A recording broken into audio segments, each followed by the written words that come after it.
Yeah, so I will start with introduction of myself and SEA Junction, and then immediately give the word to Palani. So actually, as Shortino, I have worked in development for quite some time, mostly with foundation or fellow for foundation and others. Now semi-retired, and I founded this place, SEA Junction. What you see is normally a reading room. People can come and read books about Southeast Asia, but we also have series of events related to Southeast Asia. So yesterday was a movie screening. He was there. Was quite full yesterday. It was about Indonesia, about refugees who started their own school for themselves. So it's become quite a movement. There are now 15 schools, all led by refugees, for refugees. Today is about criminalization of drugs, and Saturday on music in Southeast Asia. So as you see, we pay attention to both the nice, positive, and lighter side, as well as the challenge of the region. And for sure, today we will be talking about a very serious challenge. As we put in the title, is it an utopia to talk about the criminalization of drugs in a region where people, more than 30,000 people have been killed in the Philippines for the drug of war, Thailand, a few years ago, 12,000 people. The death penalty is still for people using drugs in most of the countries of Southeast Asia. So is it realistic or not to discuss decriminalization of drugs? Now, luckily, I happen to be friends with Palani since long time, so I knew he was coming to Bangkok, so we invite him to give this presentation very last moment, but I am glad you all are here. So please, Palani. Thank you very much. Do I need another microphone or this is okay? Thank you, Leah. We've already met. I don't have to do an introduction if you like. My name is Palani Narayanan. I am from Malaysia. Currently, I work for the Global Fund to fight against HIV, TB, and malaria. So for those of you who don't know, it's the biggest donor agency, financing agency for three diseases. I started working in drugs and HIV in 1991 in Malaysia on the streets, and so it's now 3 decades of working in the same field. So when I started, it was directly working service provision as an outreach worker to people who were injecting on the street, and now I work for one of the biggest donor agencies in the world. And so a lot of what I would like to present here is a combination of stories from the ground and also professional experience, having worked in the field for 3 decades. Decriminalization of drugs for personal use and possession, can we make it happen in Southeast Asian countries? Well, where do we begin? Where do we begin to talk about drugs? I suppose the starting point should be, what is governing our drug policies around the world? In 1961, nations got together and had a single convention on narcotics and drugs.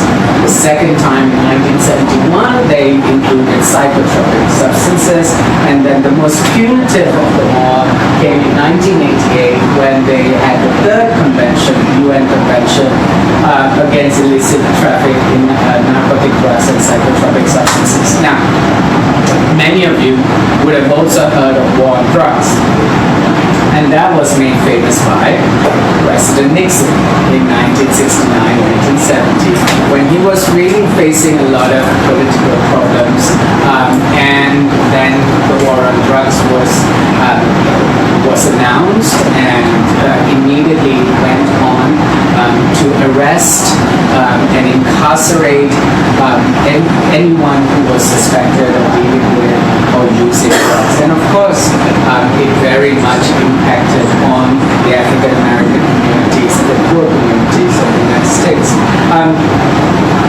The war on drugs spread like wildfire. So from 1960s right up to now, every government picked that up and immediately told societies and communities, if you had a drug user, you don't know how to deal with that. And he's too dangerous. He's too volatile. You have to give it to the police. We have to incarcerate him. We have to put him away. We have to save him from you, the family, and from the society. It's 40 years of that sort of brainwashing that is what we are dealing with. So every country picked up, using drugs as a really dangerous thing that society doesn't know how to deal with, families don't know how to deal with, only police and authorities know how to deal with. That's the mindset that we're trying to change. That's the mindset, that's the cultural thinking that we are up against when we're talking about drug policy reform or decriminalization. In none of these conventions, all of them talk about production and trafficking and sale. They don't actually govern use or possession of drugs. And therefore, as we go on, remember that, because in none of these conventions actually say that decriminalizing drugs for personal use and possession is actually against these conventions. And therefore, countries can actually do decriminalization of drugs without going against these conventions. The war on drugs was all about prohibition. They were all about punishment of anyone involved with drugs. It was about incarceration. It was about forced or mandatory drug treatment centers. It was about the war on the poor, and it was war on the marginalized population. And, we only have to look at prison populations across the world to know anywhere between 50 to 80% of the populations in prisons are there for very small crimes related to either using or selling drugs. And anywhere in the world you will see, in America particularly, the population in prison is one color. It's African Americans are overly represented in prison population. At the moment, it's 43% of prison population in America are African Americans, whilst only 13% of the population is African American. So, and we see that across the world, Latin America, Asia, everywhere. So, what's the current situation of drug use in the world? Number one, more than a quarter billion people have admitted using drugs. That's just people saying, yes, they've used drugs once in the last 1 year. 17 million people are estimated to inject, and this is a very, Vikash and I would think that this is an underestimation. We've had the highest production of heroin last year. Since the war started in Afghanistan, the production of heroin had increased 70%. And last year was the highest production of heroin. Increase in cocaine production. Increase in the number of synthetic drugs. Every year there is a new drug that comes out that I find it really difficult to keep up with. Every year there is an increase in the number of prisoners and related to that is all the public health problems, including HIV, hepatitis B, hepatitis C, tuberculosis, skin infections. So we've known the problems related to the war on drugs quite a long time, because even in the 1920s, when we did prohibition of alcohol, we knew what happened. The production went underground. There came all this moonshine and mafias. We knew that the quality of the alcohol was really, really bad. People were getting overdosed. People were getting involved in selling them in black market. We knew that in the 1920s. We repeated the same mistake in the 1960s. And until today, even though those problems still exist, it wasn't until 2008 that UNODC admitted that there was unintended consequences to the war on drugs. So let's look at one by one what are these unintended consequences of the war on drugs. Number one, the business is now estimated to be worth $360 billion. Now, I could have written billion, but I just thought it was more impressive to put all these zeros to just show you how many zeros there are. I mean, the second one is the creation of such large-scale criminal organization. I mean, you just have to watch Netflix to know, to see the Narcos and and all of those programs that tell you about one criminal organization after another. And what's the funny thing about that is, at the end of the program, they always tell you that once CIA and DEA managed to catch and to stop this criminal syndicate, another one will come up. And they actually say that at the end, and that's true because there's a market. Whenever there is a demand, there is a supply. You stop one, somebody else will produce that. Increased number of people using and getting involved in drugs. The more secretive it becomes, the more underground it becomes, the marketing techniques of criminal syndicates are more creative. For a long time in Africa, we did not have a major heroin problem or a major cocaine problem. Now, I work a lot in Africa. Western Africa, Eastern Africa is now the new trafficking routes for drugs because, we're working to stop in Central Asia, we're working in Asia quite a lot, so Asian countries are getting more rich and therefore immigration officers no longer are satisfied with small amount of bribes. So it moves to poorer countries, it moves to Western Africa where salaries are much lower, bribes are much lower.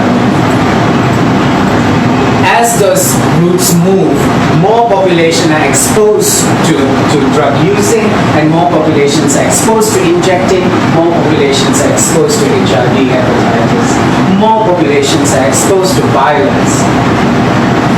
Violence. Let's talk about violence. Every day, if you just Google Mexican drug violence, you will see the number of people being killed every year in Mexico. Last year was one of the highest. There is a town in Mexico, and what the name of the town escapes me at the moment, but there was a town in Mexico where they could not find a chief of police to fill that position. They couldn't find anybody to fill the position of chief of police.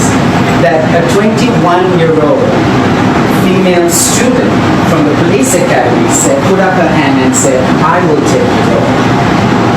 Because every police chief was either murdered or went disappearing.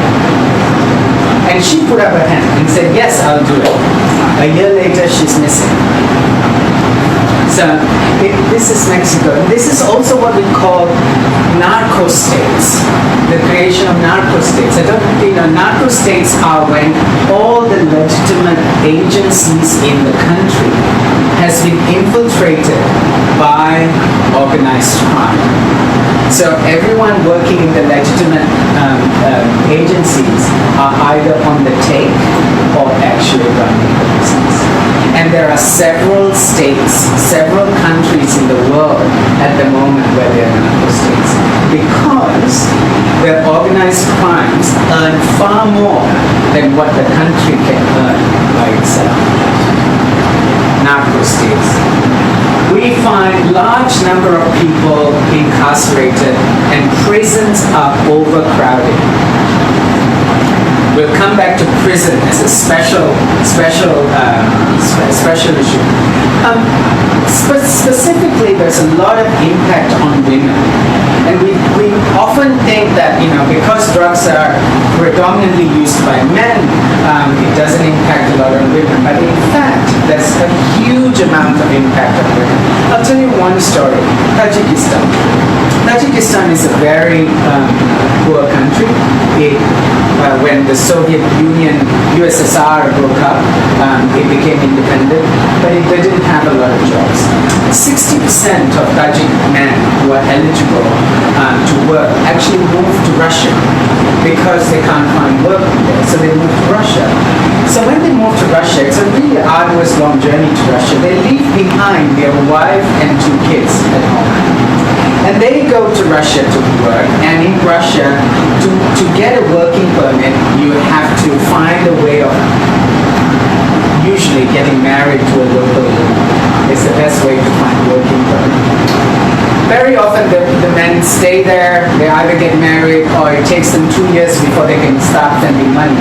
In the meantime, there is the wife and 2 kids in Tajikistan, which is literally a border crossing away from Afghanistan.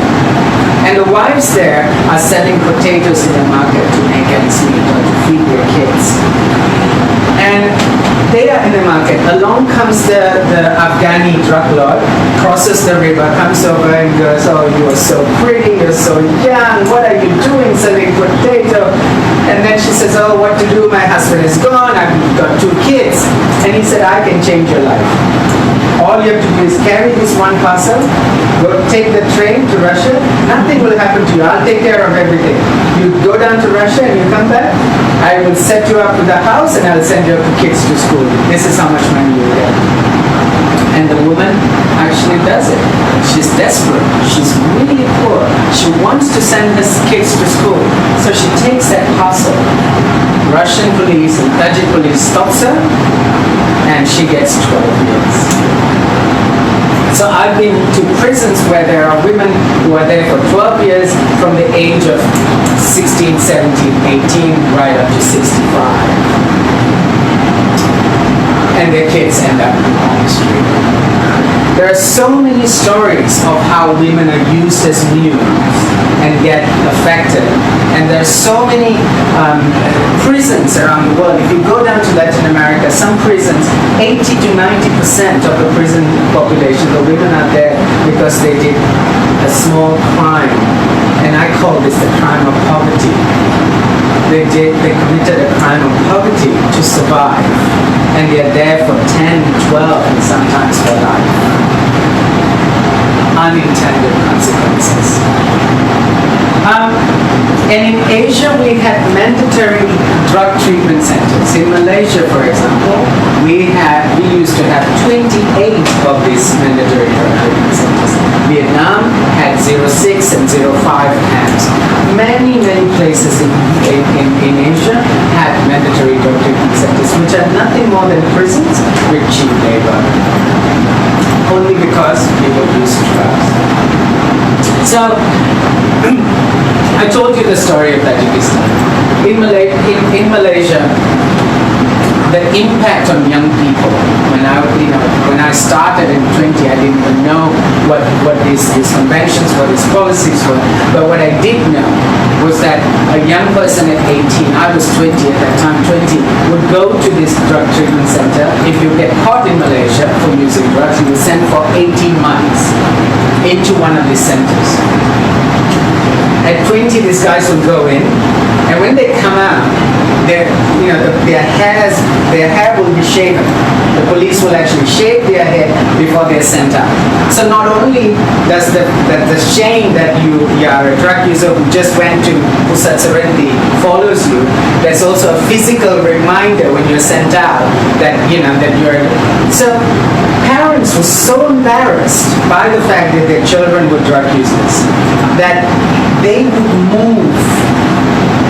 They would literally move their house. So I would have clients who would come out of these centers, go and to find their parents, and their parents had moved villages because they were so embarrassed about their sons that they don't want their sons to come back.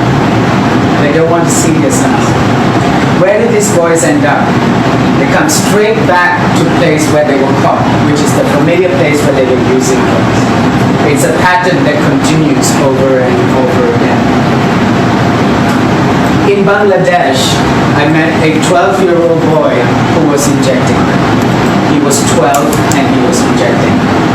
And I said, what happened? Why does a 12-year-old boy inject? And I try to find the story. The story is in Bangladesh there's a lot of street kids. And these street kids serve as free labor for rich people. So rich people will come down, right, in their cars. They're going to have a party, they're going to host a dinner. So they'll come in their big cars and they'll come and pick up these kids to go and clean their houses. Cheap labor, right? They don't have to pay, maid, or they just pick up these kids to go and clean the house. These kids are kids. They are clumsy. So when they're wiping something or when they're cleaning something, something falls down and it breaks, and they get beaten up. Because they're street kids, no one's there to ask them. So these kids get beaten up by the people who pick them up on the street. So amongst these kids, they start talking. And amongst these kids, and the guy who's handling these kids would start saying, if you want to go and clean the house, if you want to do the work, take this as a painkiller. So they start giving them drugs to withstand the pain, so that the kids can withstand the pain. That's how they get into opiates, and by the age of 12, they're injected. They're so dependent that they're injected. And then we come to my friend Frankie. Actually, it's my sister's friend, whom I claimed as my own friend. So so this is Frankie, a really good friend of ours in Bali. Frankie was in his early 20s, and not even 20s, when he was caught for using drugs, and he went to prison. And in prison, of course, there are gangs in prison, and he belonged to one of the gangs. And one day, this gang over that gang, over fights, managed to get the drugs of the other gang, and they started, and it was a birthday, of one of the members of the gang, and they had enough drugs. So one person was cooking the drugs in front. Another person had one homemade needle in the prison. And that person was injecting everybody with one needle. And Frankie, being the youngest of the lot, he was number 27 in the queue. So the person in front was injecting one by one, and Frankie was going, oh, I hope there's still drugs for me. Oh, I hope there will be, he was waiting for that. And by the time it came to him, he was the 27th person to be injected, and that's how he ended up with HIV and hepatitis C. Prisons.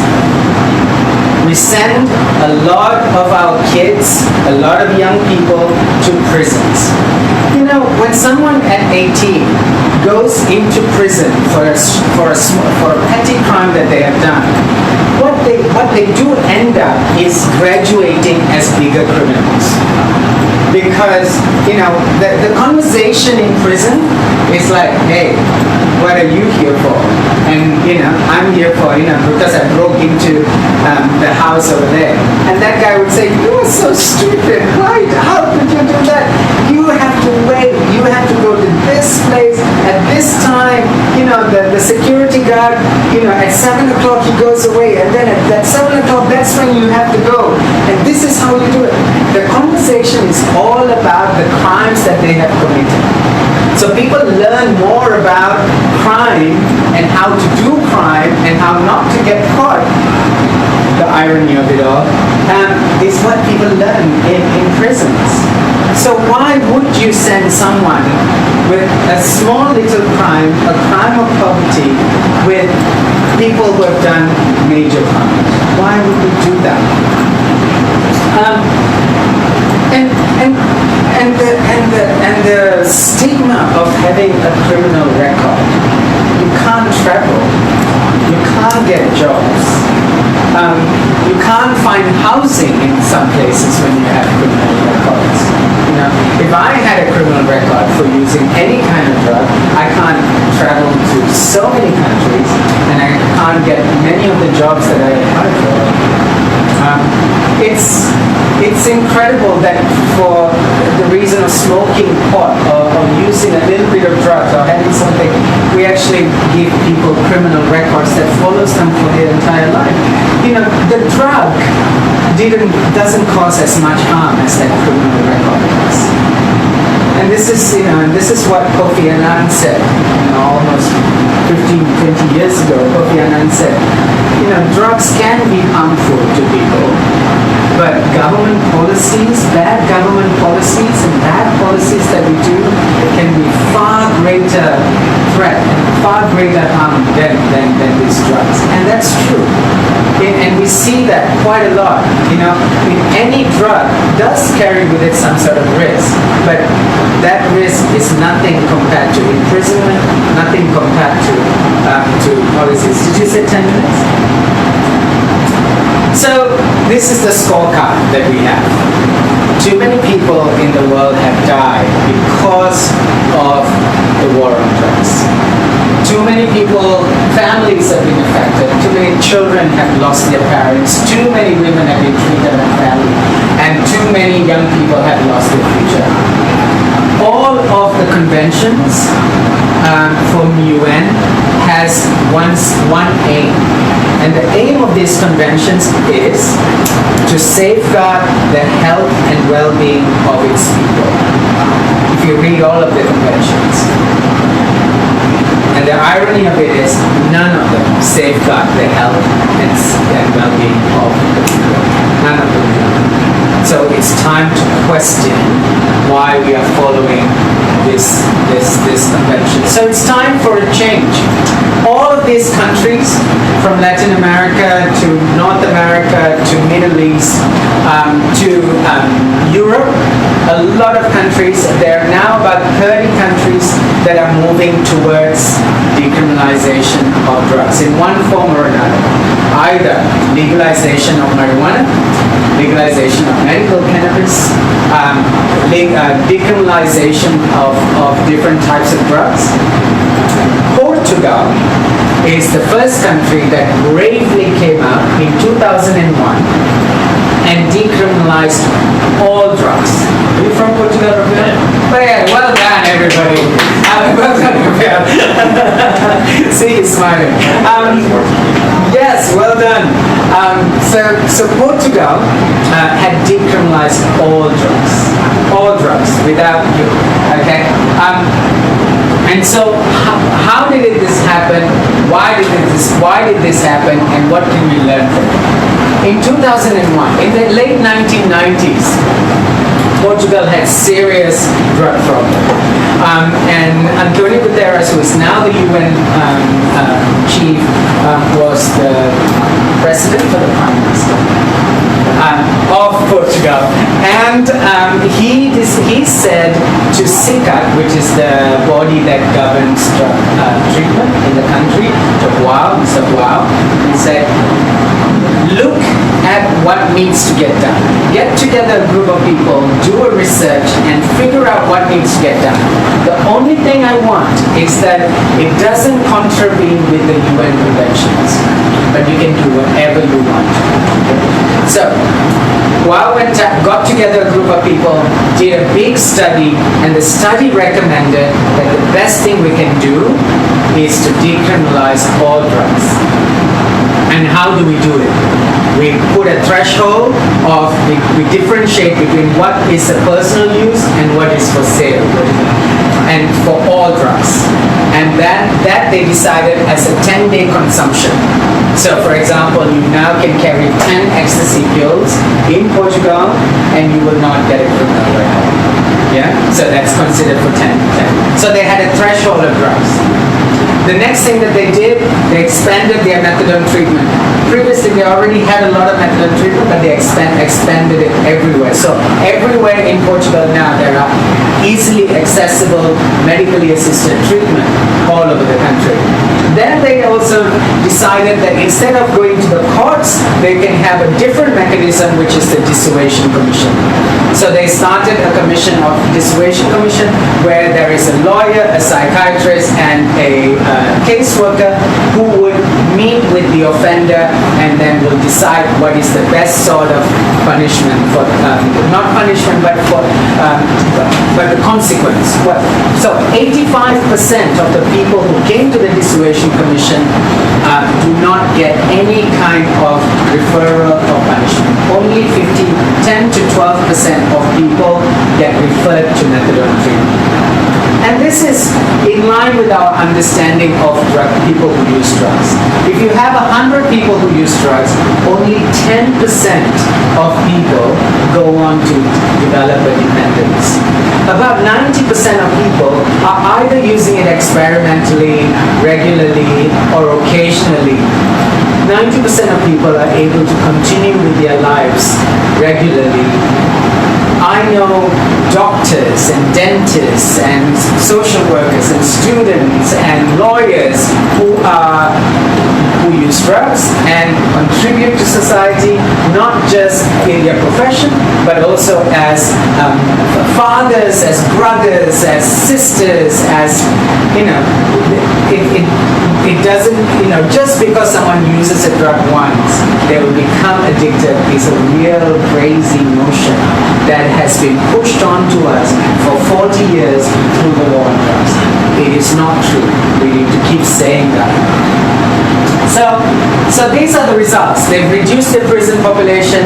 No, there wasn't a major increase. There wasn't any increase on people who use drugs. HIV has dropped, hepatitis has dropped, and they have increased the quality of life. This is Manuel, who is one of the people in charge. Leadership is critical, so they provide the leadership from SICA. They are the people who are in charge of the decriminalization. This is Nuno.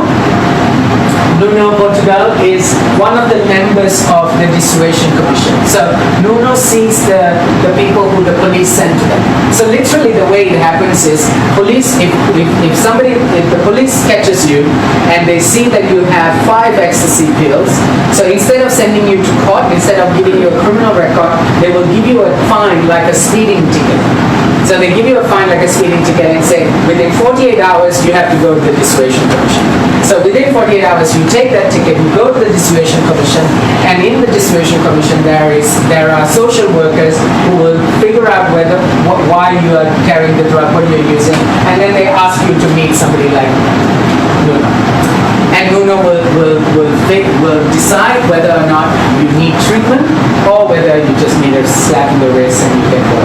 And like I said, 3,000 people come to the center come to the Dissuasion Commission in Lisbon, 3,000 people.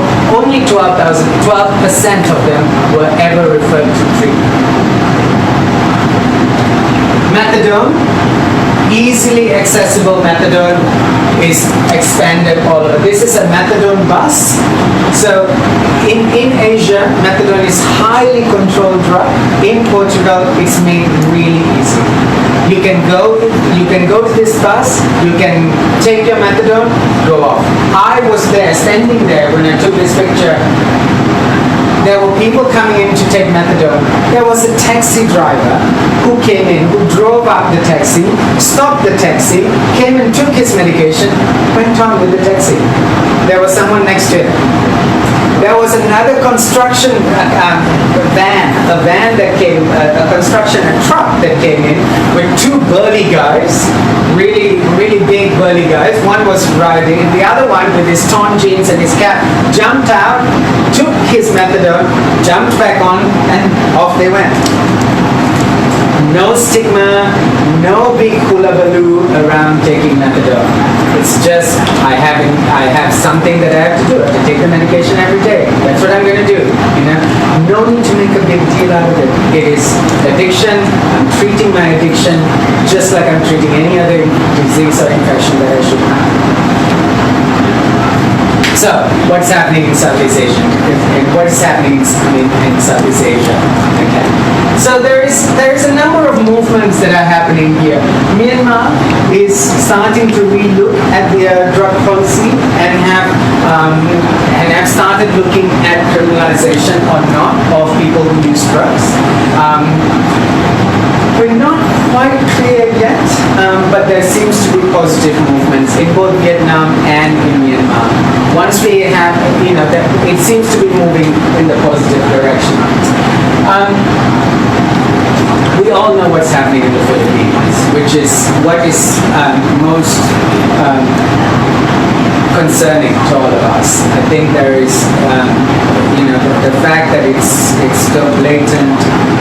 27,000 people are currently estimated to be killed in the name of war on drugs, which is really difficult to fathom, to even imagine, let alone to discuss. the problem, the reason why this is such a critical issue for us to start discussing is because there's a domino effect. Since Philippines, Bangladesh has started, and Sri Lanka also announced that they will follow the same policies and retracted. We've had people high up in government in Cambodia and Indonesia saying that yes, we should try out the Philippines method. So this is far more critical to discuss this now and to discuss to provide an opposite example. Very, very critical right now when the world is filled with authoritarian leaders. And you see that everywhere. All the populist, authoritarian with disregard for human rights are coming up, and we need to be at the top of our game, at the front line to discuss that. Malaysia offers us some hope. Malaysia has been a very, very difficult country. We've always had mandatory death penalty. We're repealing that. And recently, we've had a really good meeting with our Minister of Health, who has thrown his support towards decriminalization of drugs. However, we need to do a lot of work to build a critical mass within the country for people to support so that the government can get behind it. So there's a good group of people working on decriminalization in Malaysia. How can we move forward? The global movement at the moment, there is a global drug policy, the Global Commission on Drug Policy, led by Madam Ruth Dreyfus, who used to be the president of Switzerland, and Michel Kazatsky, who used to be the executive director of Global Fund, and a few heads of states, including Kofi Annan before. They push for regulation. The fact that we need to regulate drugs, just like we regulate cigarettes, just like we regulate alcohol, we need to regulate it. That's a really long-term goal, and it's really important that we look at ways to do that. There are many reports that you can find on the Global Drug Commission's website. We've also pushed for decriminalization, which is, like what we said, remove the criminal penalties for people for using or possessing drugs. And there are steps which we can help you do that. And if any country, so at the moment we're working with lots of different countries to try and promote these steps whereby they can remove the criminality of using and possession. Why should we care? Because if you think about it, at least we know at least one people in our family or amongst our friends who uses drugs, who is involved in drugs, who've been affected by drugs. Because prisons destroys futures, because we must protect the human rights of people. Otherwise, this won't be the only right that is violated by leaders or by governments, which disregard one right. If they can disregard one right, they can disregard all rights. Because as society, we must find better ways to govern ourselves. And in Indonesia, I heard one say, sebagai manusia kita diwajibkan berpikir. As human beings, we have the responsibility to think. We must think. And over the 40 years, so many things have changed. So much evidence is in our hands, and yet we don't think. That's a crime that we do to ourselves. Because it's taxpayers' money, and because it's 4 decades of this madness. What can we do? Number one, educate yourself. Watch all the Netflix series that you can. Please look at the Global Commission reports. Talk about it. Please talk about it. Talk about it to people, even to people who disagree with you. Talk about it, because that needs to be in the conscious of people that this is an important topic to discuss and to argue. Even if people think that no, if we legalize it, it will just increase the number of people. Never mind. Talk to them about it, because they will Google and they will find that it's not true, that it hasn't. The evidence are mounting. Come out to friends and family if you are using any kind of drugs, marijuana or ecstasy, or so many of us go out to parties or clubs, or smoke. Talk about it, because at the moment, what society's vision of drug users is that 10% of people who end up on the street who are dependent. Society doesn't have a view of you and me who sometimes use drugs, or when we go out to parties we use drugs, or we drink, or they don't have a vision of a doctor who's using drugs. If you look at the gay liberation movement and the LGBT movement, a lot of the changes came about because people came out. People came out and said, I am gay. Yeah? And I'm still a good son, and I'm still a good actor, and I'm still a good doctor, and I'm still a good neighbor, and I'm still a good... That's changed people's perspective. We need to do the same. We need to encourage people to talk about it. Get involved in civil society movements. There are so many different civil societies, 2 of them present here today. Highland Network is fighting for the legalization of medical marijuana, and Asian Network of people who use drugs, because it's there. It's a network of people who use drugs in Asia. Get involved, in one form or another. Like their pages, so at least you know what's happening. For example, in Thailand, they're really pushing for medical marijuana, which is really interesting, and so we should be supporting that. And let the governments hear you. Let people hear you. This is one of the biggest human rights challenge that we are facing at the moment. It affects not just a small section of that 10% of drug users. It affects so many millions of people around the world in every continent. Nelson Mandela said, "It always seems impossible until it's done." When I started 30 years ago to say, we need to give needles to drug users to prevent HIV, people said, you are bloody mad. It seemed impossible that Malaysia would one day do a needle syringe exchange program. But they did. It took them 10, 15 years, but they called me back and asked me to develop a needle exchange program for the country, and I did. And it reduced HIV by 65%. We did. I'm not the only person. There's a whole bunch of people in Malaysia who did this, and we did it. And we reduced HIV by 65% in Malaysia. This may seem impossible now, just like it may have seemed impossible for Nelson Mandela when he was 27 years in prison. But when it's done, we can all celebrate, because that would be so good for humanity. Thank you.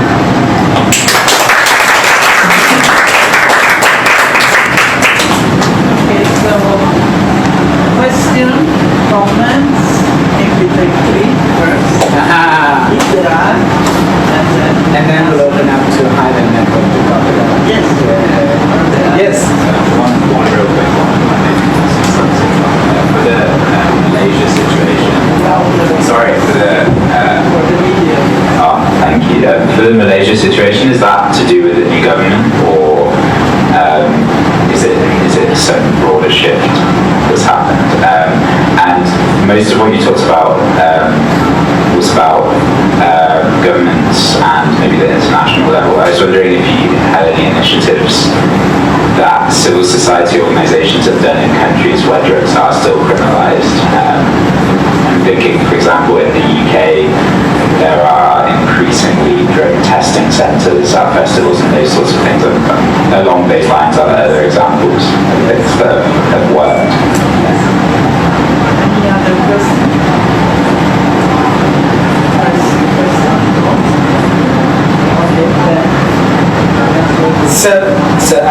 So in Malaysia, it is a combination of that. It's a combination of the fact that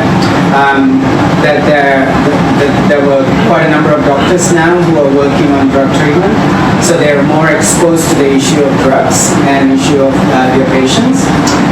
So they came together, and at the same time we also had a change of government. And a lot of people in the government at the moment have got civil society background. So people have been activists and human rights activists, and people have worked on labor issues, and so those confluence of factors came together at the right time that we are able to do this at the moment. The second part of the question is, are people working in criminalized situations and what they are doing?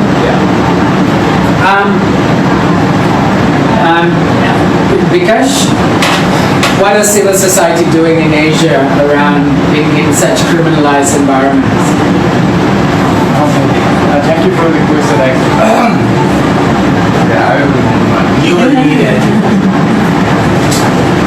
Yeah. Hello. Of course, community and the civil society are of course working whatever the situation is in Asian region, especially the Southeast Asian countries. To answer your question, I think the best answer would be, even right now in the Philippines, there are drug users who have bravely come out and then established themselves as a group of drug users, a network, and then they are advocating against the Duterte regime. So that is, Duterte's regime is the most extreme level of situation that we can imagine of right now, that has already happened in terms of a form of war on drugs, and that's the extrajudicial killings. But in every country there is some form of war on drugs, as long as there is prohibition, and there is, and as Asian network of people who use drugs, we support these drug users who have been marginalized, who have been suffering through all these human rights violations and the consequences of the policies. So in every country like Indonesia, Malaysia, then Cambodia, Thailand, everywhere drug users are starting to come out, and because as long as they are silent, the politicians or someone is going to use them as a scapegoat of some kind of their politically motivated goals, and it's never ending. So we are starting to come out, and of course this has this is getting bigger and bigger. It's a movement that we will soon realize, of course. Maybe the Island Network can also talk about how they are working in such an environment. Well, in terms of drug testing at festivals, that they say the UK and some of Australia actually kind of push for. Love to see that, but very, very illegal. Our hands are very, very tied. What we can do, and the only thing that we can do legally, is to provide knowledge, and that's what we do. We give them the correct knowledge, the knowledge that's not that's not saying that cannabis is snake oil. It's something that should be used right. There should be always you should there's ways that needs to be used for particular things, like say for medicine or whatever not. And another thing that we do on a daily basis is tell our followers, because we have a bunch of followers, and sometimes they try it and they don't know what's going on. Their heart is palpitating and they go, PP, is this right? Is this how I'm supposed to feel? Am I dying? And we just have to be there to kind of hold their hand and go, no, you're fine. How are you using it? Maybe you're not using it properly. Did you mix it with tobacco? And all those things, and try to steer them towards a better way, a safer way. And especially even with kids, 16-year-old, oh yeah, I've tried, do you have any? I'm like, no, you're 16, you shouldn't be doing it. There are rules and sets and things like that you should actually control and follow. So that's what we do. We educate, and that's all we can do right now, unfortunately, because death penalties. We can't even advertise. Anyone else? thoughts, any reactions, any... It doesn't have to be a question. It could just be a thought around something. Yes, please. Yeah, it's very interesting following on from that. I worked in civil society in Malaysia, and there were methadone centres, and around that there was a lot of communities of addicted drug users also working with the police enforcement in that area about understanding needs. And I mean, it was a lot of work, and there's a high turnover, and every time there's a new young police person on force who needs to make it fast, you know, all of those things, but a lot of work around relationship building and making sure those around the methadone clinic where it was allowed were not charged or were not taken. That was, and there was, as well as education and providing a space and a shelter for people who are using. So, Fantastic. Where do you work? it was a while ago. I mean, it was a good try. Okay.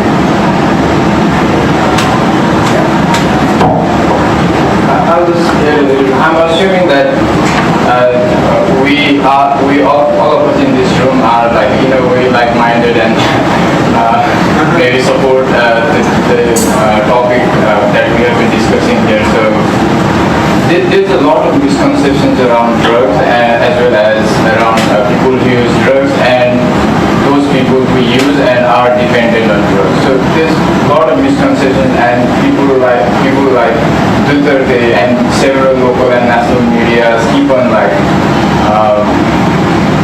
promoting this kind of misconceptions, like people who use drugs have melted brain, people who use drugs who are dependent are beyond redemption. They cannot be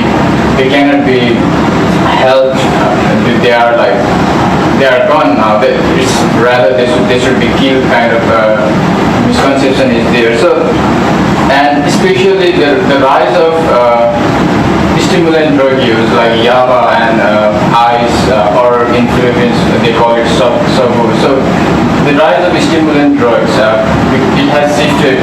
Previously it used to be very much plant-based drugs like cannabis, and it once the prohibition started in 70s, then slowly there was a shift on drugs, which the scientists had named it as a balloon effect. When the balloon is there and then you press a balloon, it pops out in another direction, and if you press there also it pops out into another direction. So it's called a balloon effect, where when you prohibit and then you apply a stringent policy for cannabis, then people start shifting to heroin. Then when heroin was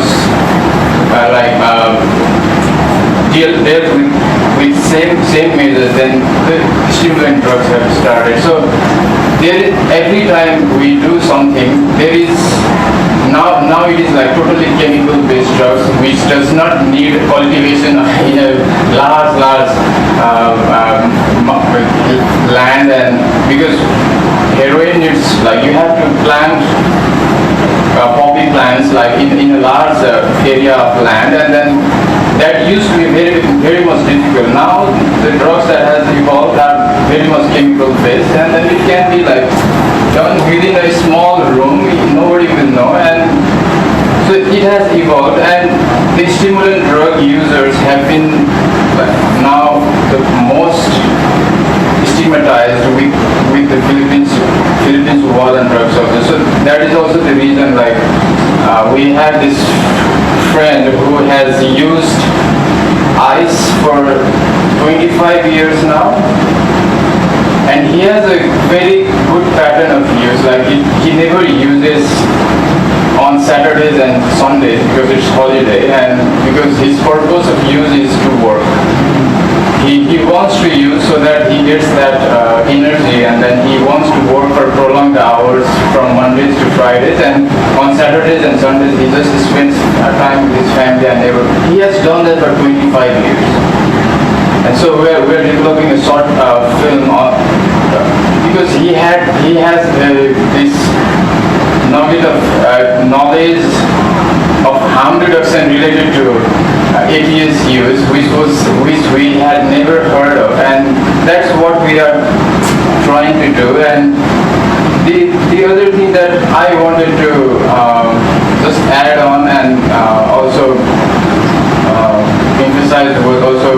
the differentiation as someone who has at least got the privilege of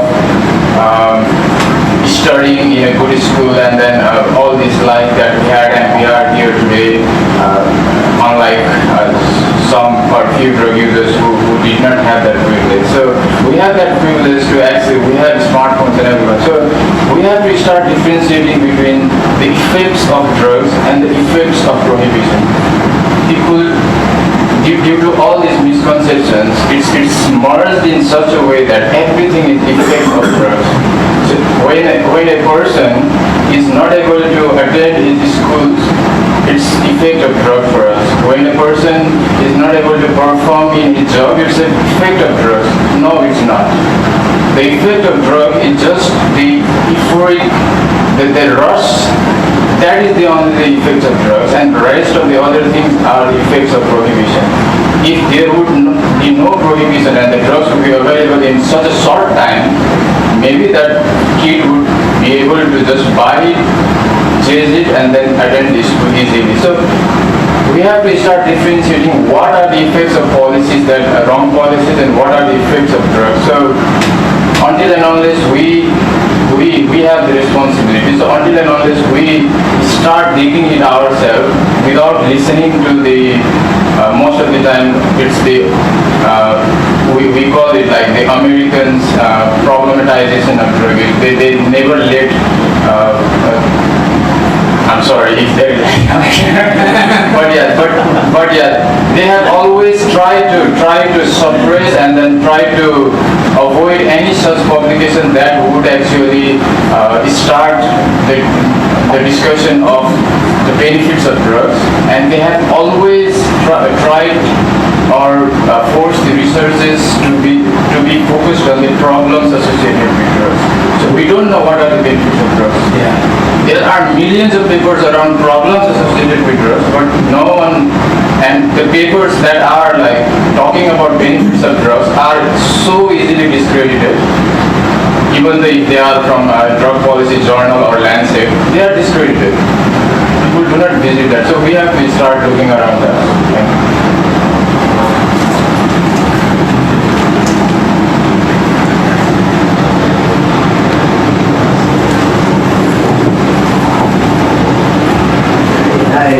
Just for the sake of asking, are we assuming we all agree with the same level of agreement? Meaning, some people may agree decriminalization of light drugs, marijuana, okay.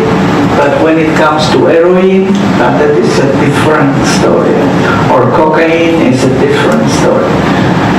Some might try to prevent the use of drugs, and then if you happen to be, then okay, rather than encourage. So where you think there is common ground on this? Are you assuming there is common ground? Or actually on this kind of issue? Because I am not sure we all agree the same way. Yeah. When we say we agree about decriminalization. Yes. So what would be the position of the Global Fund? I can't Vis-a-vis somebody working on trafficking on drugs, I am sure there is a little bit of difference. I don't know. I should also say that I work in environmental crime, so I'm not a Environmental crime. I know it's a cop-out, but I can't speak too much about drug prohibition. Yeah, I think it's very true that people are now people focus on marijuana because the evidence around perhaps medical marijuana is mounting, it's getting more. Can we change it to cannabis? Cannabis. Thank you. No, it's that's the part of destigmatization. You want to use proper scientific names and make it so that it's all nice. Okay, could you tell me, because I don't know that one. Yeah, marijuana is actually Mexican, about Mexico. It's a word, and it's actually was part of the propaganda. It makes it sound bad and dirty and drug lords and things. I have never. In our time. We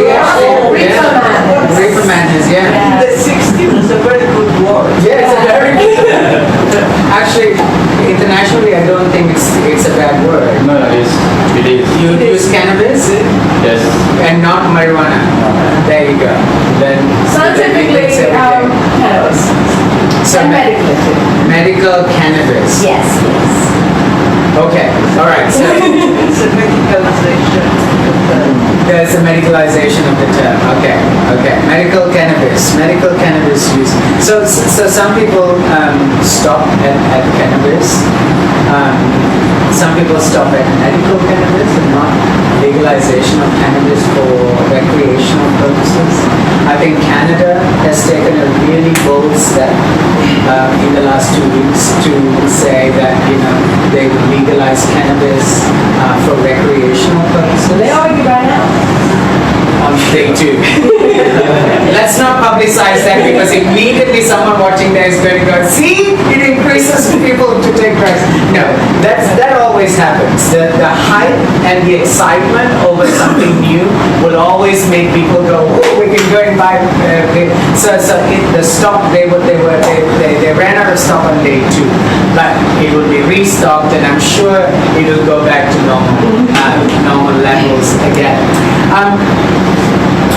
For me, I think that we can't just stop on one drug.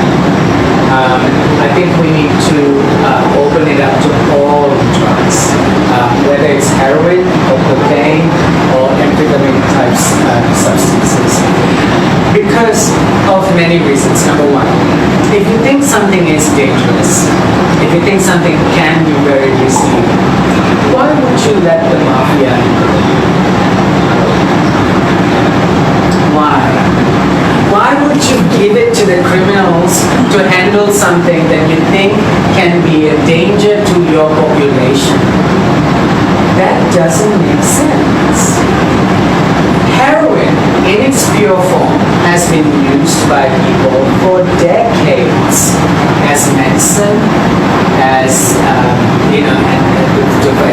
to aid sleeping, to aid digestion. It's been used for ages. When it's pure and when it's good, it's good. It doesn't create a lot of negative impact. What does create a lot of negative impact is all the adulterants that the organized criminals put into it. That's why we never know what the purity or what the content of a drug is.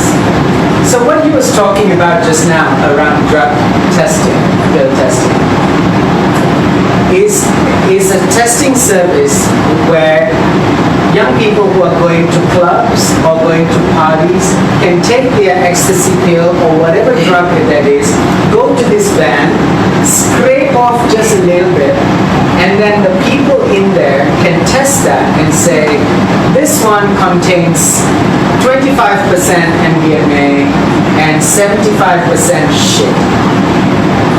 Or they can say, this pill contains 80% of this particular thing, and your body weight is only 60 kilos. You should not take the whole pill, you should take half. In this way, they can actually prevent people from consuming either adulterants that are really, really bad for you, or consuming too much of the drug. They can only do this if they were allowed to do this. In Australia, just 2 months ago, Australia has been fighting for drug testing quite a lot. Fiona Measham, who's a really good advocate in the UK, was going to come to Australia, and we were going to start in Australia quite. And the Australian government still says no. There's some movement, but there's still a lot of no's. And every music festival, there seems to be a death. There seems to be a death because people are consuming product that they don't know what's inside. And number two, in this music festivals, police goes in with sniffer dogs. Okay? And if they catch you, you get a criminal record. So if you're a young person at this music festival who's already taken one ecstasy and has got 4 in the pocket, and if the police is coming with the sniffer dog, what are you going to do with the 4? Are you going to throw it away? No. You're going to swallow all of 4 of them So that policy of taking the taking the dog and trying to bring around only adds to the fear, only adds to the danger of taking the drug. So whatever that drug was which is not tested, this person is swallowing all of that because there's a police, they don't want the police to catch them. And that creates overdose. It's the same thing with heroin. One time there's a good batch of heroin, another time there's a really bad batch of heroin. And in the US at the moment, you're having a massive crisis of overdose due to heroin being cut with fentanyl. And the reason for that is because they can do whatever they want. They are a criminal organization. It's not tested. It's not regulated. If they give you a good product or bad product, they're still criminals. You're still going to try and find it. So then, so they will go, okay, we only have 1 kilo this week to feed 10,000 people. We'll just cut it with sugar. Next week, we have 10 kilos suddenly, and we have the same number of people. Let's make it purer. And people don't know what they're taking. And this is what creates overdose. And I think, it is really critical to look at all drugs. Amphetamine-type substances in our region here, in Southeast Asia, is creating a massive problem in regards to sex, in regards to mental health issues, in regards to accidents and violence. And the reason is also because nobody who takes amphetamine-type substances or yaba or crystal meth can come forward and say, I'm using crystal meth and I'm a little concerned about my health. What should I do? Nobody can come out and do that. Because the stigma and the fear of you being put in jail or put in mandatory drug treatment center or in police lockup is so great that people who are afraid of their own use or people have problems with their own use will never come out. They get information from the dealers. Oh, I'm feeling like this. Take some more. Up your dose. This is what we're doing with criminalization. We're not allowing people to come forward to get information. We really are not. We're just sending them further and further underground. And so if we cannot stop with cannabis, or marijuana, or cannabis, we cannot stop. We cannot stop with one drug. If we break down one wall, let's keep breaking down all the walls. That's what.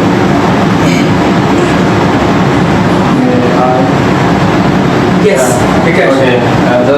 I may be kind of rephrasing what Palani just said, but just to add, so the drug policies that we have been following were never about protecting the society, protecting the children, protecting public health.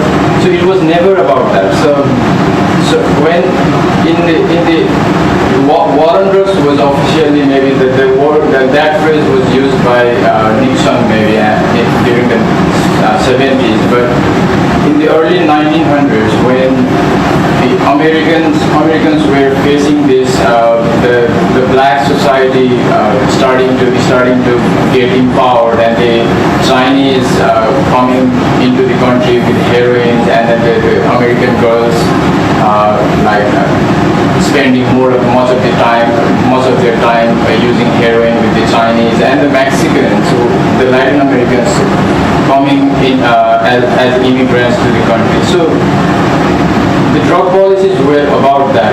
The three things that Americans are most, scared of, or let's use the word scared of. So the black people, the Latin Americans, and the Chinese.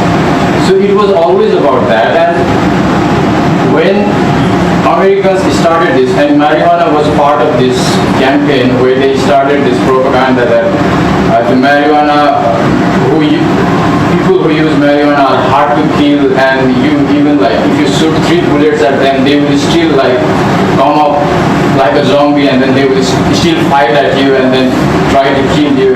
And there was this whole stories created around marijuana propaganda. So and then the rest of the world were still practicing. It was legal in most of the countries, and Asian countries especially were the most friendly countries for drugs. This cannabis and heroin and all these kind of drugs, especially India and Nepal. Yeah. So the USA, they had to do something about it because rest of the world was practicing a different policy, and they had started like criminalizing everything, prohibiting everything. So they started this globalization of war on drugs. When the 1961 convention happened, all the countries were given 25 years to change their policies to criminalize drugs. And Asian countries, especially India and Nepal, were very much friendly, and India was the country who was like fighting not to criminalize during the 1961 convention. So they actually criminalized, they changed their policy in 1986, exactly on the 25th year.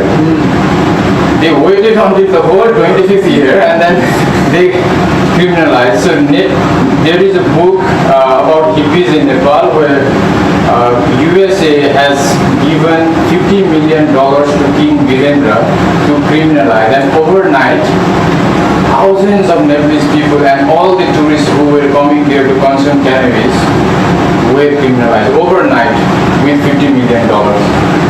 So we have already had that chance to enjoy what we are trying to achieve now.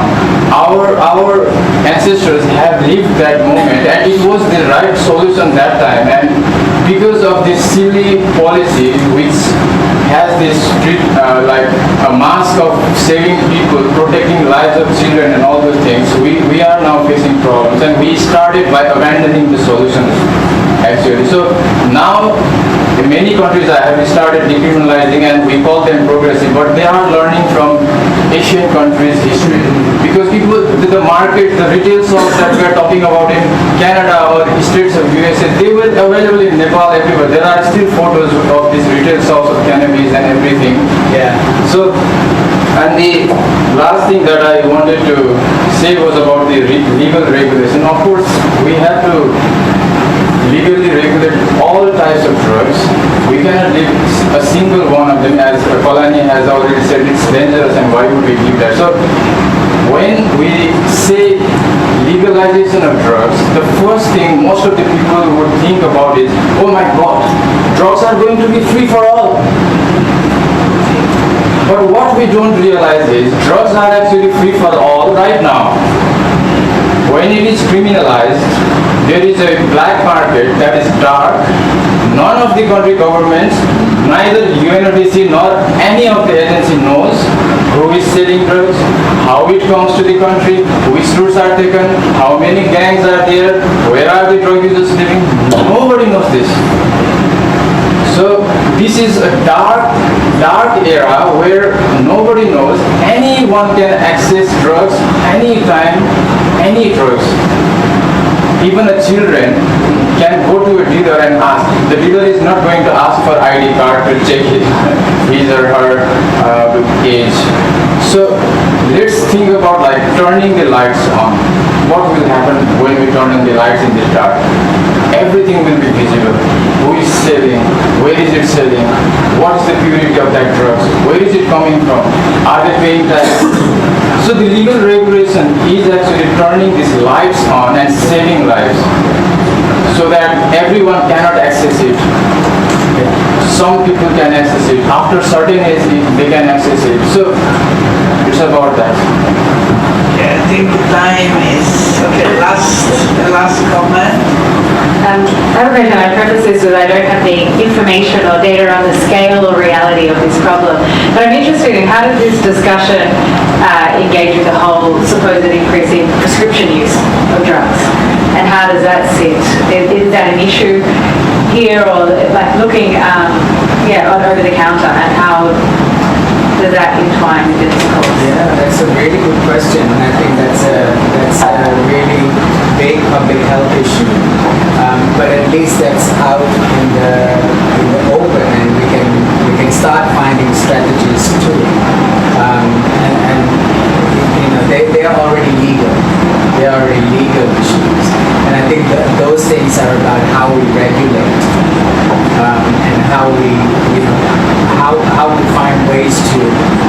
them safer? That's a really good question and a different ballgame altogether.